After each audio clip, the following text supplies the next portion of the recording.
নেশামুক্ত অভিযানের কেন্দ্র হিসাবে আজ গত 2 দিন আগে আমরা একটা অপারেশন করেছি এবং আজকেও আমাদের কাছে স্পেসিফিক ইনফরমেশন ছিল যে একটা গাড়ি আগরতলার দিক থেকে গন্ডাছড়া গঙ্গানগর দিয়ে গাঁজা লুট করে গাড়িটা আপনার চোরাইবাড়ির দিকে যাচ্ছে। সেই ইনফরমেশনের ভিত্তিতে আমরা উৎপেতে থাকি। যতটুকু আমরা এটা গন্ডাছড়া চমনিতে আমরা এটা সিগন্যাল ভায়োলেট করে আমাদের উপনগর নাগাতে এসে আমাদের একটা নাগাদ টলি ছিল, টলিটাকে ভেঙে আমাদের একটা এসকিউ জওয়ান যে নাগাতে ছিল একটু সামান্য ইনজুর্ড হয়েছে। তারপর আমরা সামাও গাড়িটাকে ডিটেন করেছি।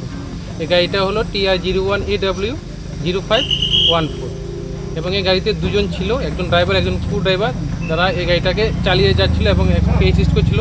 তাদেরকে আমরা ধরতে সক্ষম হয়েছি এবং তাদেরকে আমরা অ্যারেস্ট করেছি এবং এই গাড়িটাতে আমরা সার্চ করেছি ইন্ডিপেন্ডেন্ট 2 জন নিরপেক্ষ সাক্ষী, আমাদের ডিসিএম স্যার, এসডিপো স্যার এবং আমাদের যে থানার অফিসার বিন্দুদের মাধ্যমে করে আমরা টোটাল 66 প্যাকেট, প্রত্যেকটি প্যাকেট 1 কেজি করে টোটাল 66 কেজি আমাদের এই অপারেশনে আমরা উদ্ধার করেছি এবং এটা সিজ করেছি।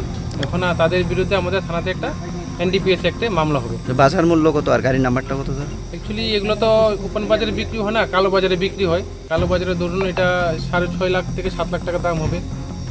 আর গাড়িটার নাম্বার হলো আপনার TR01AW0514।